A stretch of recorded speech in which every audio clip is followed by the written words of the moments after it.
Some Canadian quarters look ordinary, but a few could be worth much more than 25 cents. Check for the 1952 to 2002 commemorative quarter, the 2007 Vancouver 2010 Olympic quarters, and 2020 Canadian quarters. Look closely at the year, design, mint mark, and any unusual details. Some varieties and errors can make a big difference to collectors. Find one of these quarters and you might have a valuable piece hiding in plain sight. Like and subscribe for more Canadian coin discoveries. The 1952 to 2002 Canadian quarter is one of those coins that can confuse people the moment they notice the unusual date.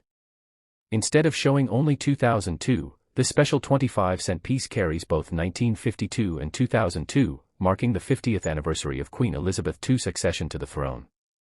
That double date is intentional. It is part of the commemorative design, not a mint error. This is the first coin in the video, and understanding that detail is important before searching for anything genuinely unusual. On the obverse, Queen Elizabeth II faces right in the portrait designed by Dora de Pettery Hunt. Around her appear Elizabeth II and D.G. Regina. Below the portrait are the dates 1952 and 2002, along with the P mark associated with the plated steel coinage technology used during this period. Turn the quarter over and you find one of Canada's most recognizable designs, the caribou created by Emmanuel Hahn. The reverse carries Canada, the denomination 25 cents, and the familiar caribou portrait that has appeared on Canadian quarters for generations. Now start the inspection with the physical specifications. A normal 2002 Golden Jubilee circulation quarter should weigh approximately 4.4 grams. Its diameter is about 23.88 millimeters, its thickness is roughly 1.58 millimeters, and the edge is reeded. Its composition is very different from older Canadian quarters. This coin is made primarily from steel with copper and nickel plating. The official composition is approximately 94% steel, 3.8% copper, and 2.2% nickel plating. That makes a digital scale extremely useful. Place the quarter on an accurate scale and look for approximately 4.4 grams. A small difference can result from normal circulation wear, dirt, or scale tolerance. But if the weight is significantly different, check it again. A major weight difference combined with unusual thickness, diameter, or metal appearance could point toward a planchet-related error. One of the most dramatic possibilities would be a wrong planchet strike. This happens when quarter dies strike a blank intended for another denomination or another type of coin. If the blank is smaller than a normal quarter, parts of Canada, 25 cents, the Queen, or the commemorative dates may disappear near the edge. If the blank has a different composition, the weight and magnetic behavior could also become important clues.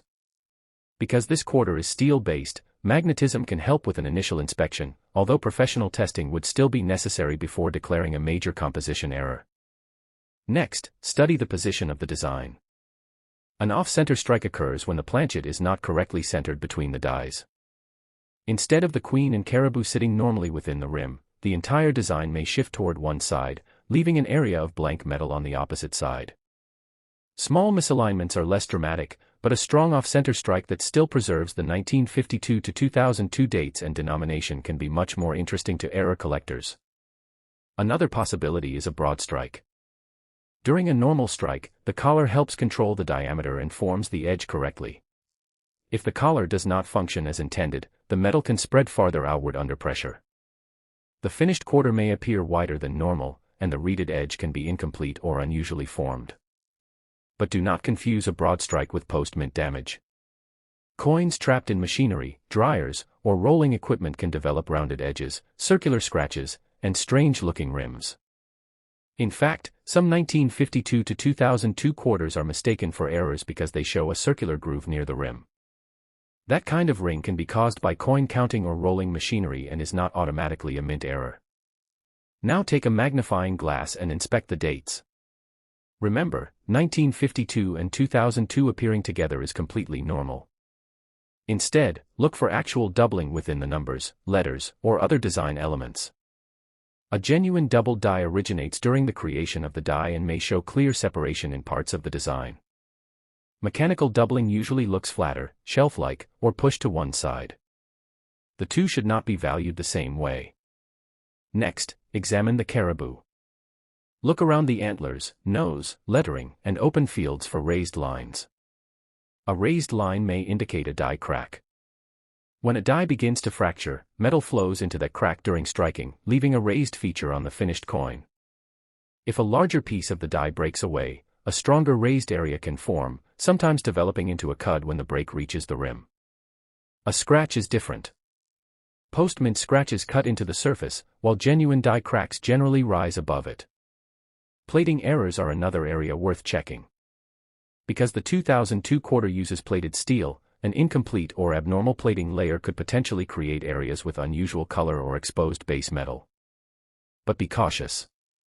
Chemical exposure, corrosion, heat, aggressive cleaning, or environmental damage can make an ordinary plated coin look very strange. Color alone is not proof of a mint error. You should compare surface texture, weight, dimensions, and magnetic response before drawing conclusions. Multiple strikes are another dramatic category. If a quarter fails to eject after the first strike and receives another blow after shifting, portions of the queen, caribou, dates, or lettering can appear repeated. A genuine multiple strike should show strong metal displacement caused by minting pressure. Random dents or overlapping marks caused after circulation are not the same thing. And never clean a suspicious example. Polishing or chemical cleaning can destroy original surfaces and remove exactly the evidence needed to determine whether the anomaly occurred at the Royal Canadian Mint. Now consider the value range of $28,300 to $90,500.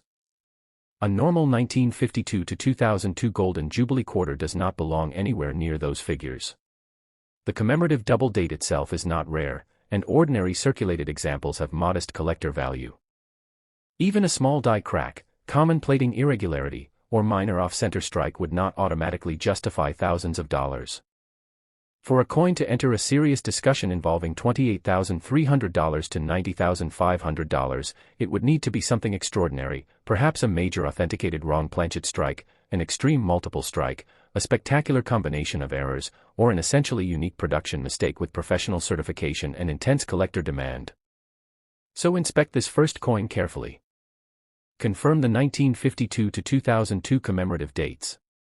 Check approximately 4.4 grams, a 23.88 mm diameter, the reeded edge, the caribou, and the plated steel surface.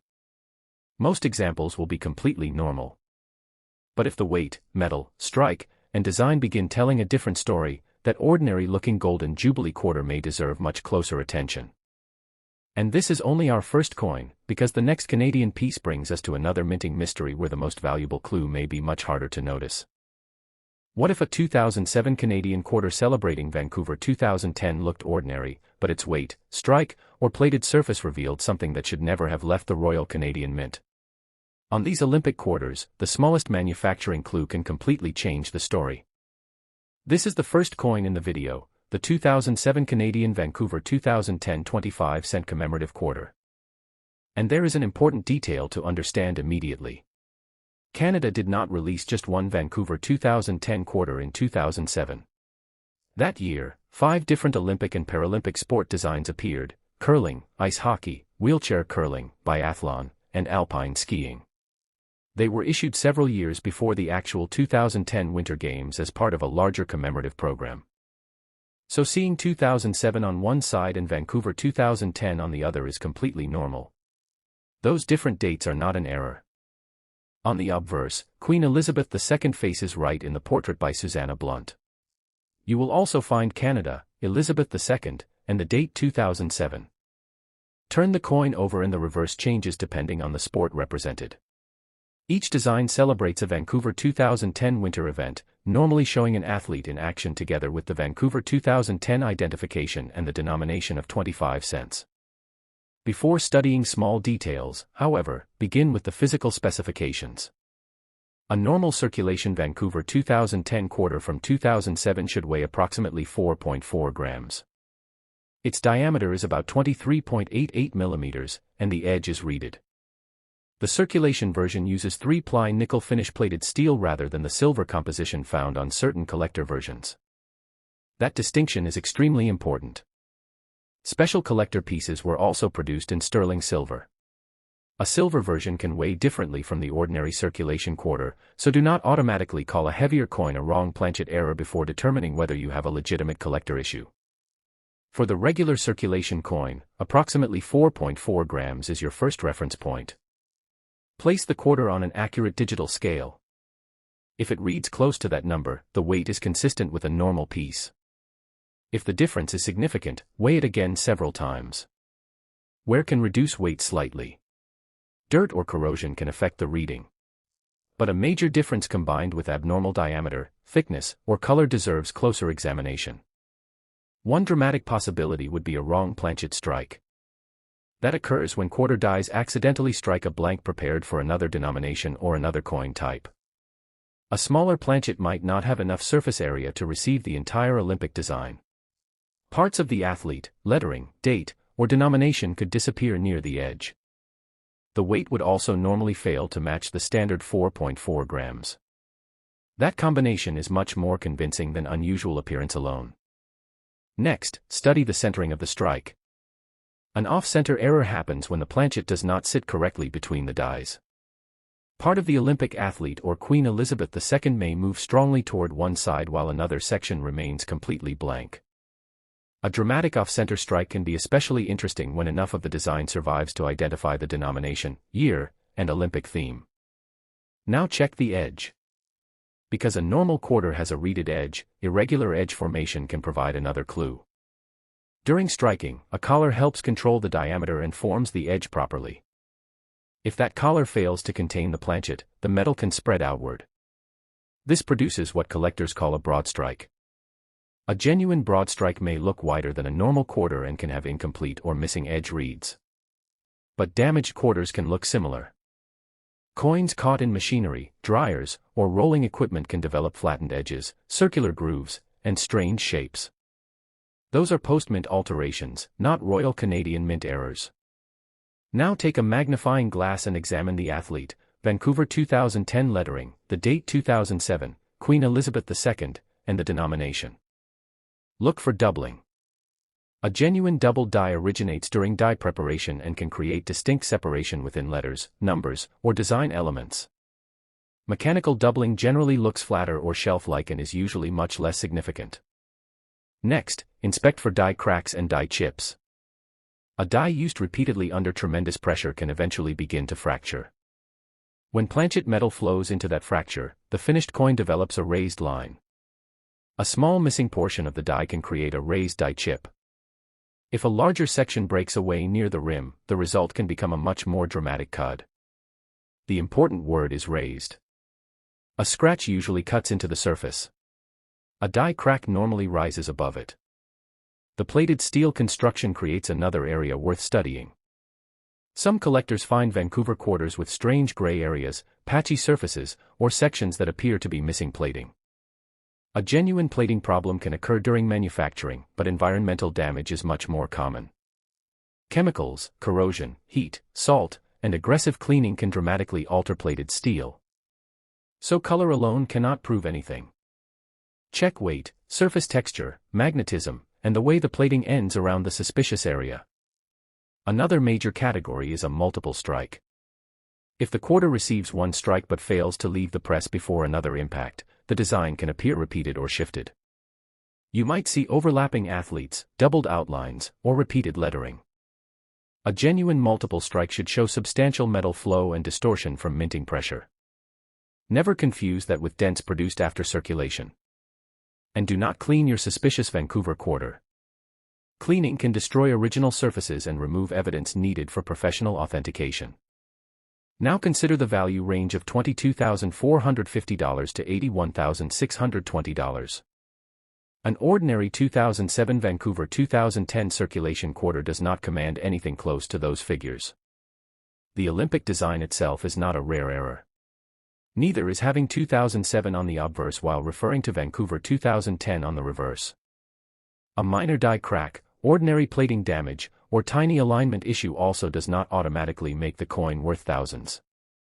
For a piece to seriously approach $22,450 to $81,620, it would need to be extraordinary, perhaps a spectacular authenticated wrong planchet strike, an extreme multiple strike, a major composition mistake, or an exceptionally rare combination of mint errors with professional certification and intense collector demand. So begin with evidence, not price. Confirm the 2007 date and Olympic sport design. Check approximately 4.4 grams and 23.88 millimeters. Inspect the reeded edge, plating, strike position, lettering, and athlete carefully. Most examples will be normal commemorative quarters. But if weight, metal, and strike all disagree with what a normal Vancouver 2010 quarter should look like, that is when this first coin becomes worth investigating. And keep watching, because the second coin will take us to another Canadian issue where the most important error may be hiding in an entirely different part of the design. Before you spend a 2020 Canadian quarter, look closely at the caribou, the rim, and especially the metal itself. A normal quarter should follow very precise specifications, and when one of those measurements is seriously wrong, you may be looking at much more than ordinary pocket change. This is the third and final coin in the video, the 2020 Canadian 25-cent coin. At first glance, there is nothing unusual about it. Unlike many commemorative Canadian quarters, the standard 2020 issue returned to the familiar caribou design that Canadian collectors have recognized for generations.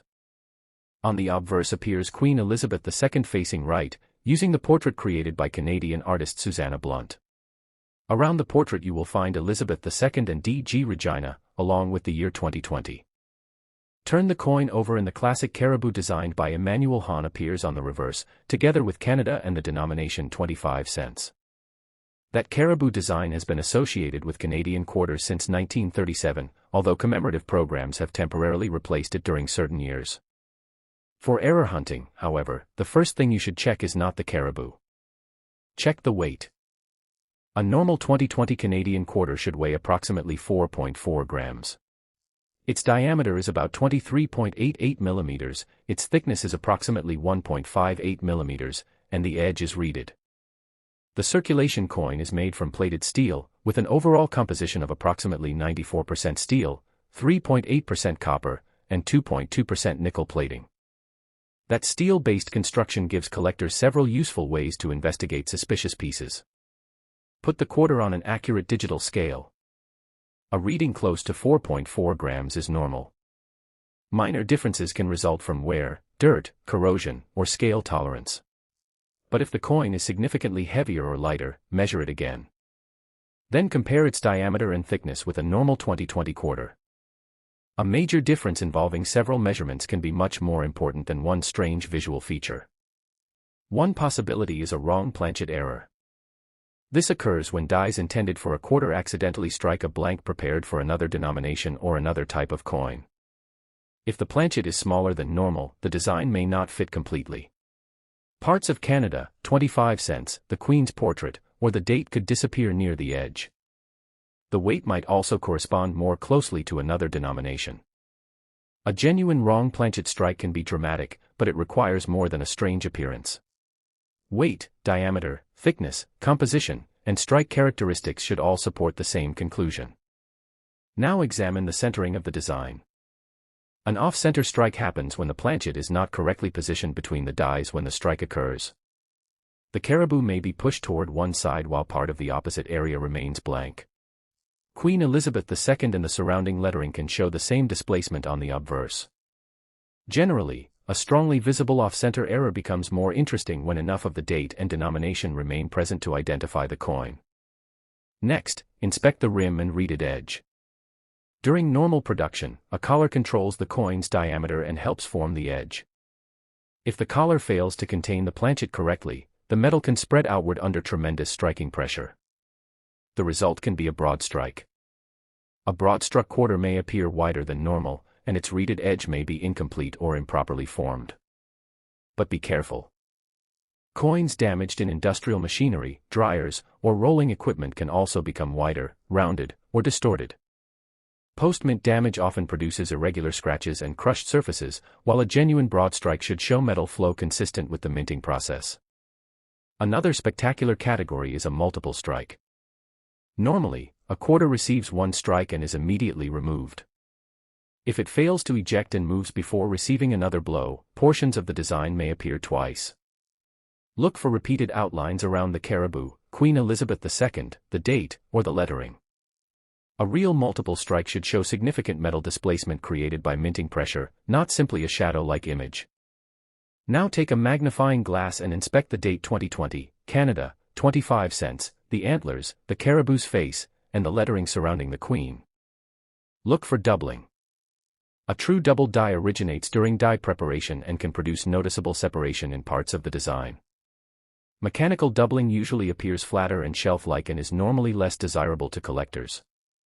Then search for raised lines. These may be die cracks. Dies experience tremendous pressure while producing thousands of coins. Eventually, a fracture can develop. When planchet metal flows into that fracture during striking, a raised line appears on the finished quarter. Small broken areas of a die can also create raised die chips. A much larger break reaching the edge may create a cud. Remember this distinction: a die crack generally rises above the coin's surface. A scratch normally cuts into it. The plated steel construction creates another important area of investigation. Some quarters appear to have missing plating, exposed darker metal, unusual gray patches, or abnormal surface texture. A genuine plating error can happen during production. However, corrosion, chemicals, heat, environmental exposure, or aggressive cleaning can create very similar appearances. Do not assume that every strange colored quarter is rare. Because the 2020 circulation quarter contains a steel core, magnetic behavior can also help during preliminary testing, but magnetism alone cannot prove an error. And never clean a suspicious coin. Removing toning or polishing the surface can destroy the microscopic evidence needed to determine whether an unusual feature was created inside the Royal Canadian Mint. Now consider the value range of $15,200 to $66,300. A normal 2020 Canadian quarter does not command anything close to those amounts. Neither does an ordinary die crack, minor doubling, small plating spot, or slightly misaligned strike. For a 2020 quarter to realistically enter a discussion involving $15,200 to $66,300, it would need to be extraordinary, perhaps an authenticated wrong planchet strike, a spectacular multiple strike, an extreme off-center error combined with another major anomaly, an unusual composition mistake, or an essentially unique certified mint error that creates intense collector competition. Without that level of rarity and professional authentication, such figures should never be treated as automatic values. So for this final coin, follow the evidence. Confirm 2020. Check approximately 4.4 grams and 23.88 millimeters. Inspect the reeded edge, plated surface, caribou, Queen Elizabeth II, and the complete alignment of the strike. Compare every suspicious feature with a normal quarter before deciding you have found an error. Because after all three Canadian coins in this video, the most important lesson is simple: rarity is not created by a strange appearance or an online asking price.